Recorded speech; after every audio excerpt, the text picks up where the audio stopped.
Сәлеметсіңдер ме балалар? Бүгін біз математикалық сауаттылықтан ОТО-ның ақылы 5-ші вариантын қарастыратын боламыз.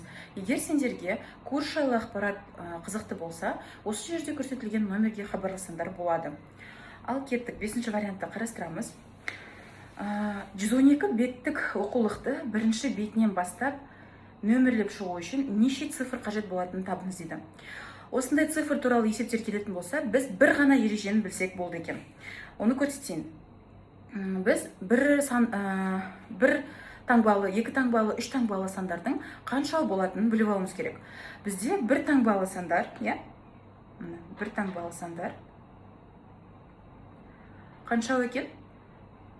1-ден 9-ға дейін. 9. Келесі, екі таңбалы сандар нешеу екен бізде? Қандай сандарды айтамыз? Екі таңбалы деп, ол 2-ден деппін ғой, 10-нан 99-ға дейін ол екі таңбалы сандар. Ол бізде қанша болады екен? 90 сан бар екен. 90 сан.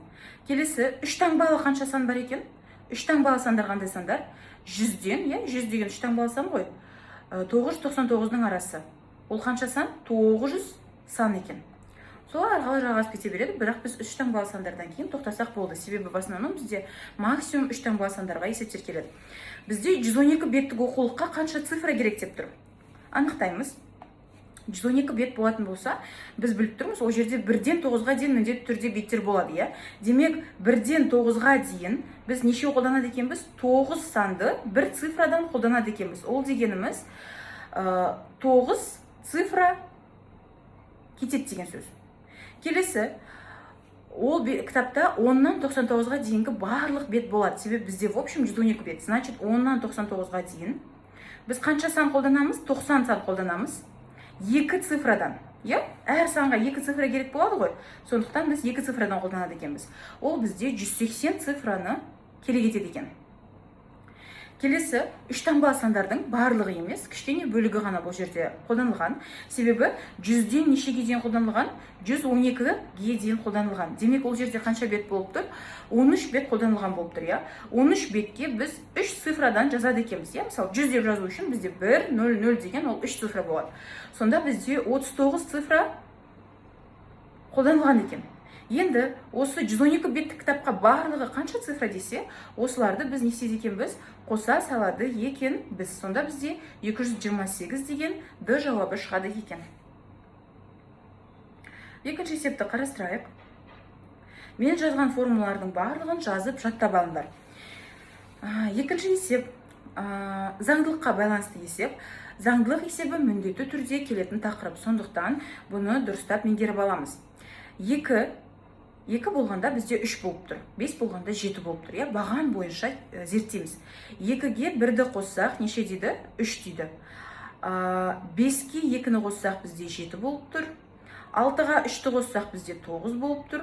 Байқасаңдар бізде қандай сандар қосылып тұр? Міне 1 қосылып тұр, 2 қосылып тұр, 3 қосылып тұр. То есть ол өсіп кетіп бара жатыр. Келесі сан неше болады? 7 қосу 4, ол 11 болып тұр. Келесі 9-дан кейін ол бізде қандай болады екен? 9 қосу 5 болады екен, ол 14. Демек, біздің іздеп тұрған санымыз қанша болады? Біздің іздеп тұрған санымыз 14 болады екен. Ал бізге 14-тің квадраты керек қой, x-тің квадратын табыңыз деп тұр. Значит, ол 14-тің квадраты 196 деген жауап шығады екен. 196 деген А варианты болады. Келесі. Төмендегі сандар қатарының өзгеріс ауқымын құлашын табыңыз дейді. Өзгеріс ауқымы құлашы дегеніміз не? Мода, медиана, құлаш деген тақырыптар өте жиі кездеседі. Зерттеп, барлығын жазып аламыз формулаларын. Құлаштың формуласы максимумнан біз минимумды азайтуымыз керек екен.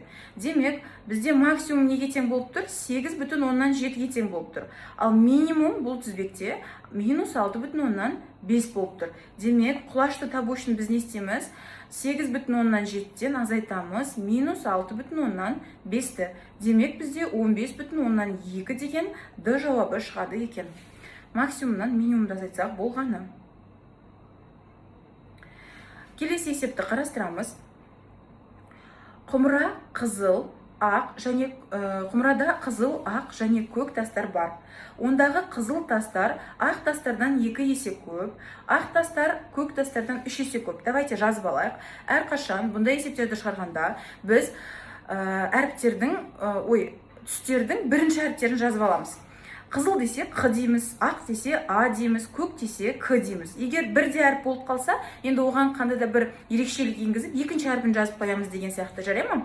Сонда қызыл тастар ақ тастардан 2 есе көп дейді. Оны қалай жазамыз? Қызыл тастар 2 есе көп десе, значит 2 көбейту А деп жазамыз. Ақтардан 2 есе көп болып тұр ғой.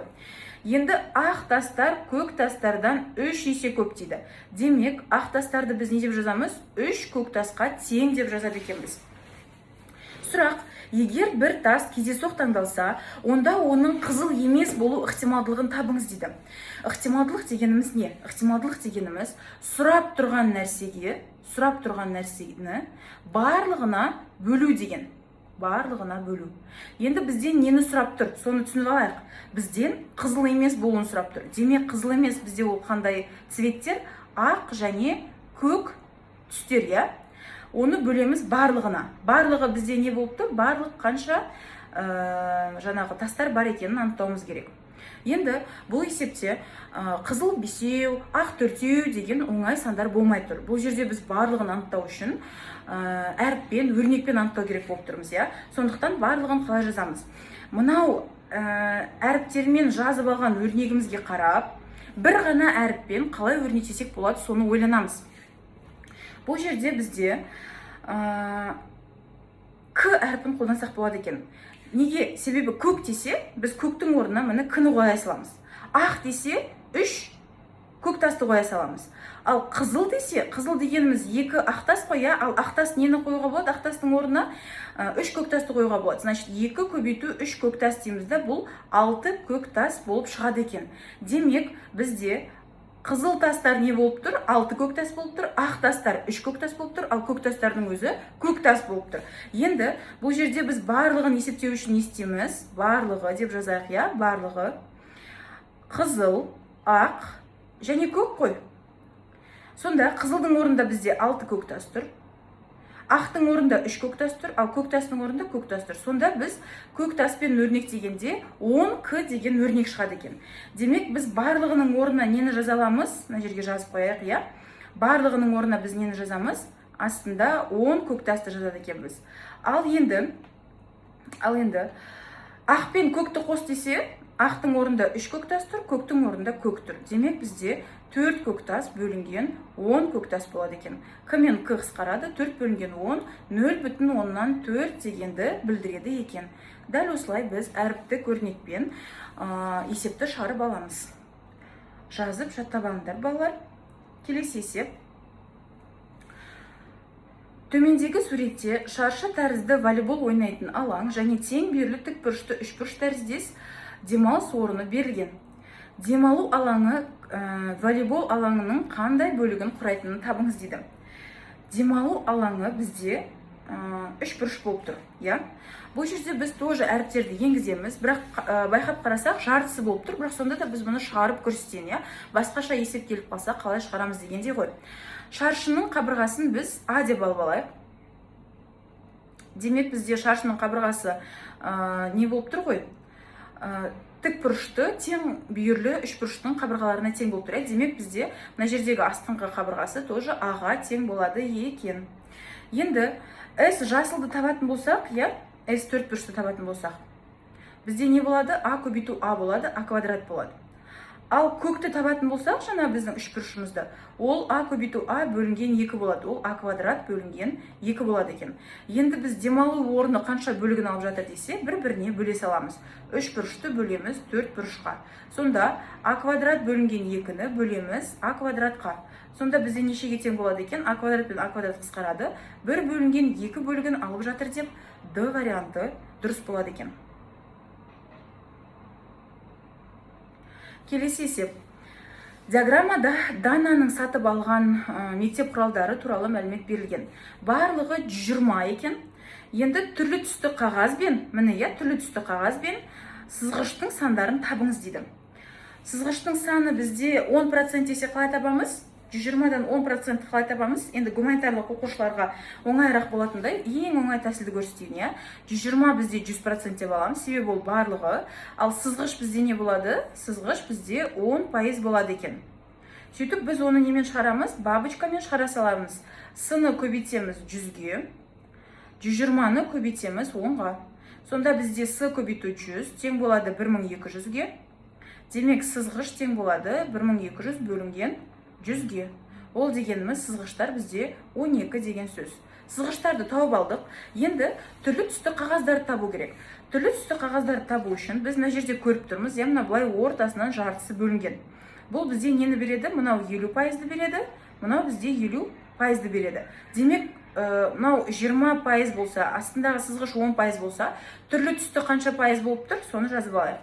Түрлі түсті бізде түрлі түсті дейік,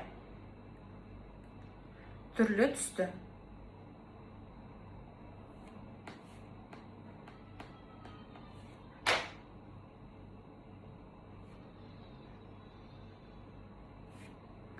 Түрлі түсті бізде 50%-дан не істейді екенбіз? Азайтамыз жаңағы 30%-ды.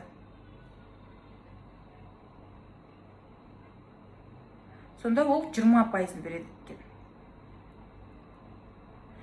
Демек, түрлі түсті қағаз бізде 20% болып тұр. Жаңа 10%-ді таптық қой. 10% бізде 12 болған еді. Демек, түрлі түсті бізде қанша болады екен? 12-ні 2-ге көбейте саламыз. Ол бізде 24 деген шығады екен. Сонда 24-те 12 деген жауап біреу ғана, ол С жауабы болып тұр. Келесі есепті шығарамыз.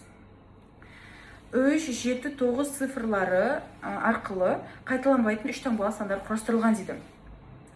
9 цифрынан басылатын неше сан бар екен анықтаңыз дейді. Өте оңай сұрақ. Егер барлығын тап десе, әрине формулаға салып табатын едік, иә. Ал 9-дан басталатын 3 таңбалы қайталанбайтын десе, өте оңай. Міне 9, 7, 3 дей саламыз. Және 9, 3, 7 болады, иә. Сандар қайталанбау керек. Сондықтан осылай екі вариант деп С деп жазып кетеді екенбіз.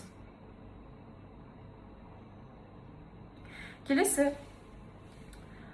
Әділбек үйінен 300 километрлік жерде бір жерге бару керек болды, саяхатқа шықты. 3 машинаның біреуін ол арендаға алатын болды. Қайсысы оған ең тиімді, соны есептеп шығуымыз керек. Енді бұл жерде біз математикалық сауаттылықтан кесте, то есть кестені түсіну, осы жердегі информацияны түсіну, соны қолдана білуді бізден не қылып тұр, требовать етіп тұр. Сондықтан қараймыз. Бірінші А машинасы 100 километрге 5 литр жұмсайды дейді. Ал біздің жүретін жолымыз 300 километр. Значит, біз не істейміз? 3-ті көбейтеміз 5-ке, иә? Себебі 300 километр ол 100 километрден 3 болады. Сонда бізде бірінші Ада не болады екен? 15 литр керек болады екен. 15 литр керек болатын болса, әр литр бензин қанша теңге болады екен? 195 теңге болады екен. Және оған осы бензиніне құртқан ақшадан бөлек бізге не істеу керек? Аренданың құнын төлеу керек. Аренданың құны 8000 теңге екен. Сонда бізде қанша шығады? 16775 шығады екен. Бензинмен жүретін машинаға 16775 төлеу керек болады. Келесі дизельмен жүретін машина 100 километрге 4 литр құртады екен. Демек, 300 километр болса 4-ті 3-ке көбейте саламыз, иә? 4-ті көбейтеміз 3-ке. Сонда бізде 12 литр кетеді екен. 12 литр әр литріне қанша теңге дейді? 150 теңге дейді. Және одан бөлек 9000 теңге не істеу керек? Арендаға төлеу керек. Арендаға төлесе ол не болады екен? 9000, ол 10800 деген сан шығады екен. Келесі газбен жүретін машина. Газбен жүретін машина 100 километрге 10 литр жұмсайды екен. Демек, 300 километрге понятно ғой, да? 300 километрге қанша жұмсайды? 30 литр жұмсайды екен. Әр литрге 90 ғана теңге төлейді екен. Сонда бензиннен бөлек біз еще аренданың ақшасын қоссақ 9700 теңге болады екен. Демек, осының барлығынан ең тиімдісі қайсы болып тұр? Бұл жердегі ең тиімдісі С варианты газбен жүретін машина болып тұр. Келесі 9-шы есеп. Әкесінің жасы қызының жасынан 4,5 есе үлкен, ал ұлынан 3 есе үлкен. Барлығының жастарының қосындысы 70-ге тең болса, ұлының жасын табыңыз дейді. Жас деген есеп болатын болса, міндетті түрде теңдеу құрастырамыз. Менің курсымда осының барлығы көрсетіледі. Сондықтан теңдеу шешуді, теңдеу құрастыруды үйреніп алайық. Әкесінің жасы қызынан 4,5 есе үлкен десе, значит біз әкесін не деп жазамыз? Бұл жерде бір адаммен жазуымыз керек қой, иә? Демек біз әкесін X деп аламыз. Әкесі бізде X болып тұр дейік. Қызы 4,5 есе кіші болып тұр ғой. Демек X-ті бөлеміз 4,5-ға. То есть әкесінің жасын 4,5-ға бөлсек, бізде қызының жасы шығады. Келесі, ұлынан 3 есе үлкен дейді. Значит, ұлының жасы не деп аламыз? Ұлының жасы бізде X бөлінген 3 болады екен. Енді осылардың барлығының қосындысы 70-ке тең болады екен. Осының барлығының қосындысы десе не деп жазамыз? Міне. X бөлінген 4,5 қосу X бөлінген 3 тең болады 70-ке. Енді осы жерде 4,5 3 дегенге ортақ бөлім бере салайық. Мына жерге 9 берейік, мына жерге 2 берейік, мына жерге 3 береміз, ал мынаған 9 береміз. Сонда бізде қандай болады екен? 9x қосу 2x қосу 3x тең болады 630-ға. Сонда 14x тең болады 630-ға. Енді x тең 630-ды не істей салады екен біз? 14-ке бөле саламыз. 630-ды 14-ке бөлетін болса, бізде 45 деген сан шығады екен. Значит, x дегеніміз кім еді? Ол әкесі еді. Әкесі бізде 45 шығып тұр. Значит, ұлын бізге тап деп тұр. Ұлын табатын болса, 45-ті бөлеміз 3-ке. Ол бізде 15 болады екен. Біздің жауабымыз 15. Бұл А жауабы шығады екен. Енді соңғы есепті қарастырамыз. Соңғы есепте бізде мынау сары қорапша бар. Және көкпен сызылып тұрған сурет, ол кітап болып тұр, иә?